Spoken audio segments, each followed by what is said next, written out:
This week, 5 new reasons why you're struggling in your job search. So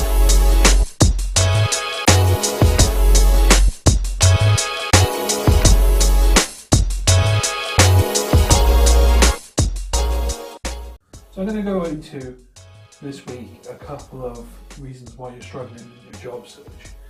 Most of the time, most people tend to struggle because of the fact that they've got incorrect information on their CV, they're blindly applying for a job they're not quite qualified for. But these reasons this week are a little bit kind of more cut into the personal level. Now, some of you might find these reasons a little bit too cut in, but what I'm trying to do here is just get you to open up a little bit and realise what is actually happening in your job search. So here I go with number 1 reason. Unrealistic in your job search. So you believe you're a certain level and you believe you're a certain type of person within your job search, but realistically you're not that in the marketplace, or you're seeking for that particular role all in the wrong places. This tends to happen with more senior people which are up and coming through the ranks of their career tend to not see this as much as they think they see it. What you tend to find is people which are of a senior level or been in a job for quite a period of time may value themselves differently to other people in the marketplace. Now look, I'm not saying this is incorrect. What I am saying is that this is an area of your CV that you need to be aware of, maybe trim down or kind of tailor a little bit to the job you're applying for, but also an attitude that you need to kind of address yourself. Maybe you are asking for too much money, maybe you are looking for a too senior job for what your CV is saying. So make sure that matches with your attitude and with the way you kind of perceive yourself. Because if it doesn't, then that's where you're going to get the problems and the mismatches and why you're not getting called back. Number 2 is the opposite of that. Not enough belief in yourself. Believing that you're not quite qualified or you're not quite right for a job. I mean, a lot of people would say, I have no marketing experience, but I've got 10 years of sales experience. What the hell is sales then? It is a version of marketing. So yeah, you've got sales and marketing experience. It's a slight play on the role. But if you're going to go for the vice president of marketing of a company and you're only a sales engineer of a very small precision company, then maybe you're not quite right for that type of role. So really be a little bit more confident in what you're doing. Obviously don't go to the arrogant side of the scale, but be a little bit more confident in kind of what you're applying for. Have a good little look around. Match your skills to jobs that you know you could do, but then make sure that is resonated in your CV that you are capable of that. Now number 3, I think I've said a few times, but I'm going to say it in this video. No follow-up. The amount of applications we get as recruiters, even hiring managers, that have very little follow-up. 0, in fact. I think the last person who followed up an application with me was probably about 3 months ago. Now that particular person actually got a job interview after that follow-up, and then got a job offer but took another offer. But the point is, he is following up his applications. You need to get a little bit more aggressive with the applications and follow them up. Make an application, give it 24 hours and follow it up to see what's happened if you have heard nothing. Sometimes you get a rejection email, and this is another kind of follow-up. You get a rejection email, you think, no, hang on a second, okay, maybe they've read my CV wrong or I haven't put enough information on the CV, but I reckon I'm still quite good for that job, and give it a follow-up and speak to the hiring manager recruiter. Now, it's not going to work in every situation, but the more you do it, the more callbacks for interviews you will get.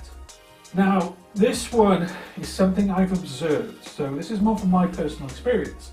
But what I have noticed, the squeaky wheel on social media rarely gets oiled. And what I mean by that is we're in the future now. We are in a social media land where everyone, who is anyone, is on social media.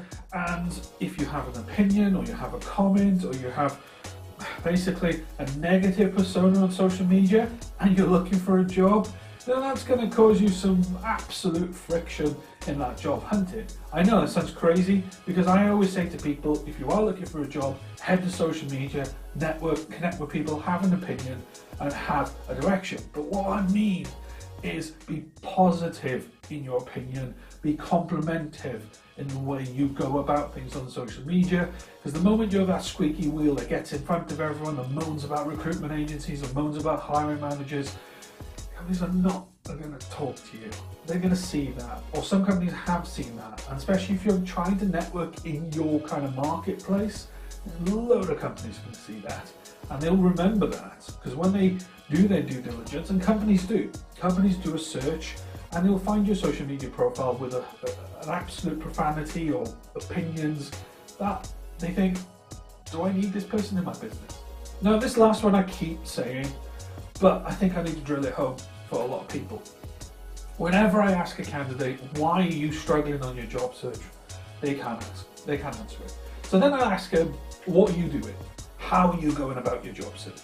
And they say to me, well, I go to job site, I go to Reed, I go to CV Library, and I just apply for all the sales roles there, or apply for all the engineering roles, or all the accountancy roles.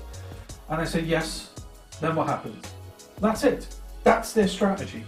Being a job board monkey, basically being on there every day, keeping search, hits, apply, one-click wonders.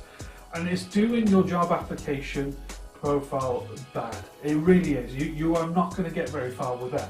So what you need to do is start focusing on your job applications, a little bit of job boards, a little bit of research, so do some Google searches and really focus upon the companies and the locations that you want to work at, and go through the company lists on certain websites and really drill it down. Even the recruitment agencies in those particular marketplaces, get on LinkedIn, get some information out there saying what you're looking for, can any recruiters help me? You will find people attaching themselves to that comment very quickly, and they'll have another type of insight to the marketplace.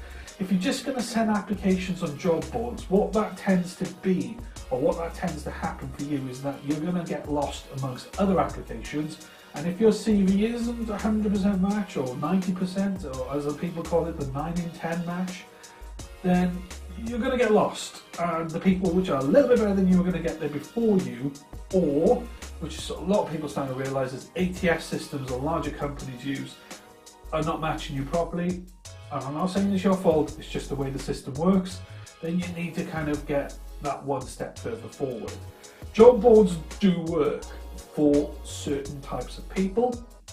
Job boards don't work for people that are, how can I put it, slamming out thousands of applications. Because if you're at that point and you are sending out loads of applications, then you need to kind of think about something else, which I might talk about in a later video, how to kind of use job boards a lot more effectively than you currently are.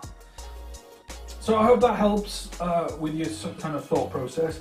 Like I said, I know it's a little bit kind of controversial and a little bit personal that I'm going at this week, but I think sometimes we need to take a step back.